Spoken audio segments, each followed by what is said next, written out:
The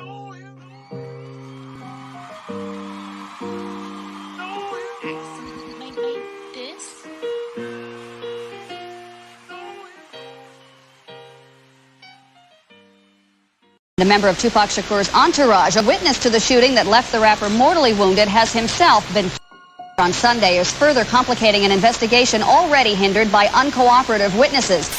The rapper who toured with Tupac Shakur, 19-year-old Yaki Kadafi, was shot in the head early Sunday morning on the third floor of the housing project where he was visiting his girlfriend. She found him slumped on the hallway floor, said he'd made a joke as he answered the door. He said, yeah, what if somebody come to... we all started laughing, like, just get the door. But then he came to the door. There would be no Outlawz if it wasn't for Yaki Kadafi fool.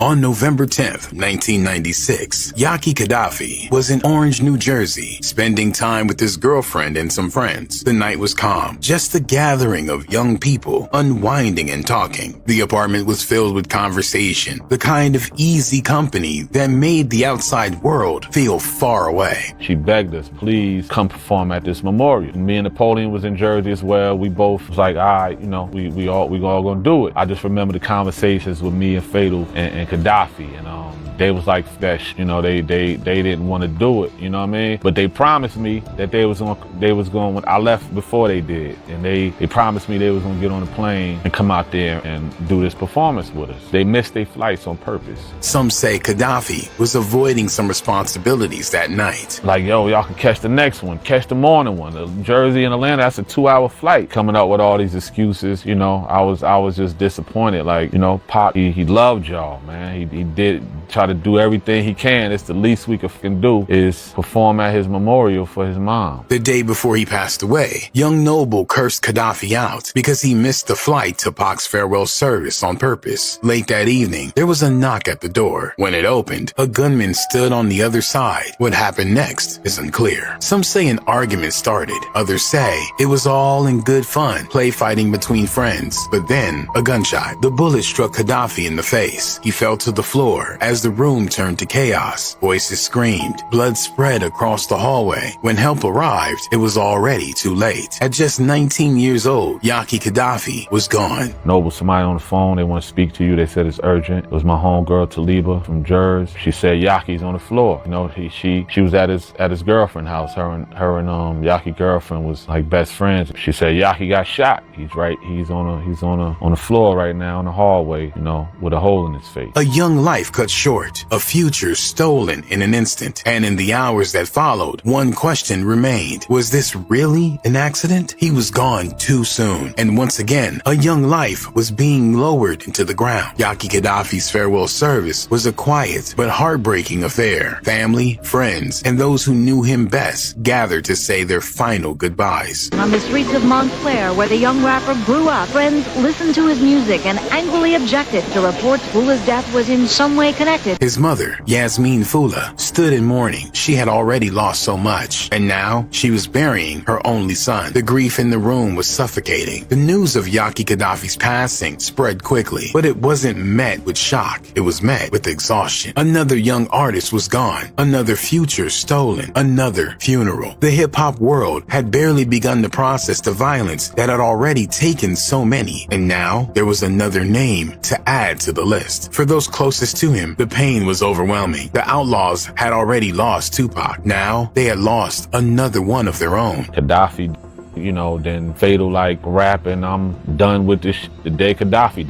Fatal left the group. You know, these are niggas I grew up with. You know what I mean? Fatal, you know, he called the house. He was like, F all this shit. I'm not rapping no more, period. Niggas is that group, no, I love you, da-da-da-da. But, you know, it was a crazy time, you know. The grief was unbearable, but for some, there was something worse than grief, guilt. Muta Napoleon Beale was forced to face an impossible reality. The man who hit Kadafi wasn't a stranger. It wasn't a rival. It was his own cousin, Roddy Beale. Napoleon wasn't at the apartment that night, but it didn't matter. According to him, the weight of what had happened crushed him. The next morning, you know, after Kadafi, you know, we got and all this shit. Then that's when Fatal called. He was like, yeah, for group, you know, he was like, I'm not even rapping no more. Niggas I'm about to be in the streets, doing whatever. He wanted to speak to Napoleon, and they get on the phone, and it was an instant, like, fatal, like, I'm gonna find him. And in a candid interview, Napoleon discussed the tragic incident. Your cousin ended up accidentally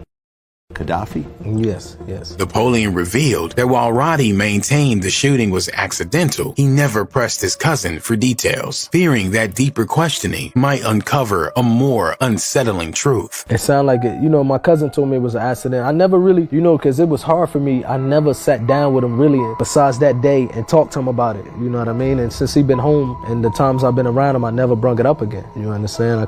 I just really want to accept it as an accident, because I don't want to think, something intentionally happened to Kadafi, Outside of those who knew him personally, fans mourned the loss of an artist they believed was destined for greatness. Some called him one of the best of his generation. Others were left wondering what could have been. Yaki Kadafi was born on October 9th, 1977 in New Jersey. Standing tall at 6 foot 3 inches, he carried a presence that matched his stature. But beyond his physicality was a story deeply rooted in activism and music. Kadafi's parents were prominent members of the Black Panther Party. This connection intertwined his life with that of Tupac Shakur, whose mother was also a Black Panther. Many friends now mourning his believed Fula and Shakur were half-brothers. It is clear they were close, both shown here with the West Side symbol that stands for gangster rap. Growing up, Kadafi and Tupac shared more than just a friendship. They shared a brotherhood forged in the fires of social struggle and artistic expression. Kadafi is responsible for half of the Outlawz. I know some people are going to say, what do you mean? I thought Tupac put the Outlawz together. Tupac couldn't have put the Outlawz together without Kadafi. In the early 90s, Kadafi, alongside childhood friend, formed the group Dramacidal, making notable appearances on Tupac's album, Me Against the World. The pivotal moment came in 1995, when Tupac, newly released from prison, sought to create a collective that embodied resilience and defiance. Together, Kadafi and Tupac founded the Outlawz. The Outlawz, synonymous with Tupac and Yaki Kadafi, blazed a trail of gritty street music in the 1990s. Each member adopted a moniker inspired by figures perceived as adversaries of the Western world. Kadafi chose his alias after Libyan leader Muammar Gaddafi. The Outlawz debuted on Tupac's All Eyes on Me album. Tupac wanted to put together a supergroup. He instructed Kadafi and gave Kadafi the responsibility to go out there and find some of the best rappers that he could find.